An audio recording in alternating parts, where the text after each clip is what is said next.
মাশাআল্লাহ, আলহামদুলিল্লাহ। আমার ছাদ বাগানে কি সুন্দর বারোমাসি ভিয়েতনামি মালটা ধরে আছে। বেশ চমৎকার অনেকগুলো মালটা ঝুলে আছে, দেখেন। প্রতিটা ডালে ডালে থোকায় থোকায় এভাবেই মালটা গুলো ঝুলে আছে।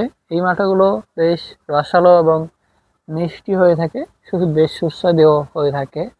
আপনাদের যাদের ছাদ বাগান আছে, মাঠ বাগান আছে, অবশ্যই এরকম একটি মালটা ফল রোপণ করবেন। এটাকে আমি একটি হাফ ডামের মধ্যে রোপণ করে রাখছি। মূলত এই গাছটি আমি একটি নার্সারি থেকে সংগ্রহ করছিলাম। 650 টাকা বা 400 টাকা এরকম নিয়েছিল। যাই হোক, সে সময় একটা ফল ধরা অবস্থায় ছিল। তো পরবর্তীতে ছাদে রোপণ করার 1-2 মাসের মধ্যেই অনেকগুলো ফুল চলে আসে।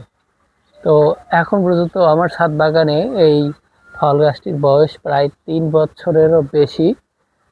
তো বেশ কয়েক বছর ধরেই এভাবেই ফল দিয়ে যাচ্ছে, ফুল দিয়ে যাচ্ছে। আপনারা দেখতে পাচ্ছেন ফল রয়েছে, এবং এই যে এখানে যে ডগাগুলো দেখতে পাচ্ছেন, এই ডগাগুলো দিয়ে কিছুদিনের মধ্যেই আবার নতুন করে ফুল চলে আসবে। অর্থাৎ 12 মাস সবসময় এরকম ফুল ফল থাকেই।